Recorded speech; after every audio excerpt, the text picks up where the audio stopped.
Hi everybody, today let's look at some 3D printed tiles that I did for my Castle Ravenloft project, which I'm continuing alongside my Zombicide shopping mall project. And well, this is what I've done. Lately I've kind of been trying to do something a little more interesting in terms of just having a tile that has a floor and a wall.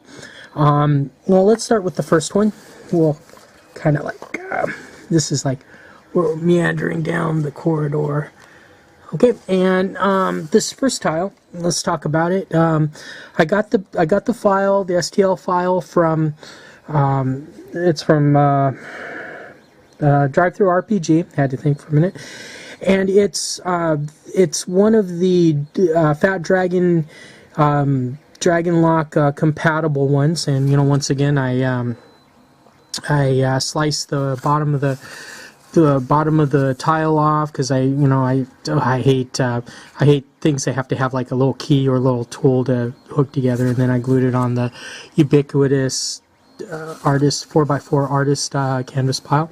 But this is a compatible figure that somebody came up with, put it on RPG or Drive-Thru RPG, and it's skull sections and bones, and you have a wall with skulls lined on it. The floor has a couple of skulls and some bone piles on there, and then here's the other side. And then to even make it more interesting, I used I put cobwebs there, as my dad says, cobwebs. I used a Black Magic Craft had a video a couple of weeks ago on how to use the little dryer softness sheets that you put in the dryer to make your clothes all soft and smell good. You stretch them out, you attach it with hobby tack. I'll put a link to the vid below. You can see how he did it. I'm really glad he put that video up. He used hobby tack.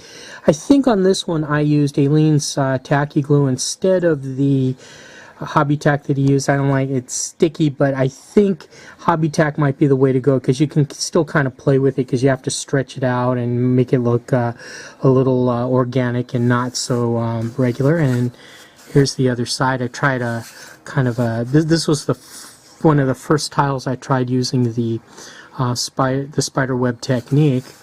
Okay, and then let's move on to the next one. And the next one is a corner piece. It's a the walls on the floor are from Fat Dragon. I have a little skeleton pointing, which is an homage to Tomb of Horrors, and this is actually from a mold that was made by Lady Saybelle. She has like a kind of Tomb of Horror-ish type things. I cast the mold with out of it's not plaster, it's tough stone, which is a tougher plaster, and I stuck that on there, and I kind of like painted it to hide the base a little bit. If it's available to look at, you don't notice the base from maybe 2-3 feet away, you've done, I think I've done my job. And then for the the little mark, when you have when you spawn a creature or you move a creature and they say it moves from tile to tile, and then there's a mark on the tile. I don't think that's as important as it seems to be on the tile, but for this tile I made one. Some of the other tiles I've kind of haven't, and I'm gonna have to. But anyway, what I did was I used the Fat Dragon 2x2 tile piece where it's a hole, and then I painted brown in the hole, and then I covered it. I used Woodland Scenics realistic water, and I kind of did it a different way. I didn't like pour it from the bottle or pour it in a spoon and then pour it in. I put some of it in a little dropper bottle. I marked it so I wouldn't forget what it was, and use epoxy resins or just regular water, and I put it in there, and then I was able to just like put just as much as I needed in here. Okay, and it dried pretty hard, and I noticed I didn't play with it, and you get a bunch of fingerprints because when you see it, sometimes you just have to touch it, or at least I do anyway. if I had to do it again, I'd maybe put another layer there to maybe like a lighter brown in the middle, just to kind of give it a little more depth. And I made sure to kind of put some brush stuff over the side so it looks like it's kind of wet on the out. You know, it's out. You know, there's some there's a wet spot on the outside of the hole. Kind of, you know, once again, it's just kind of make it interesting.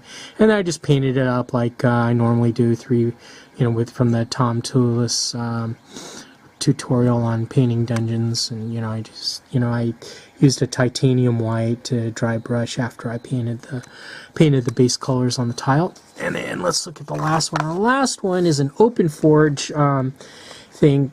An open forge tile that I got on Thingiverse, and it's got a hole.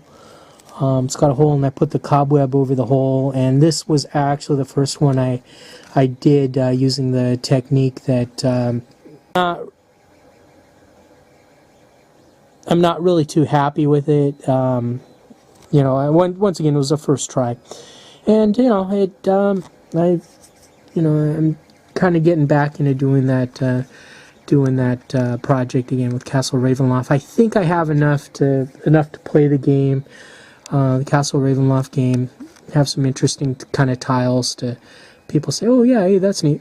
And I got to put the little mark on there. And then it's this is just a straightaway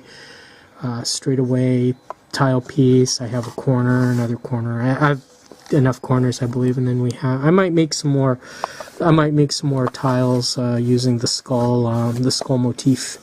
Alright, so what do you think? If you like the video, give me a hearty thumbs up. If you don't like these tiles, shut up. Subscribeth. We got 50 subscribers. Watch my series on making the Zombicide shopping mall. Well, there you go. Bob's your uncle. Thanks for watching. Bye now.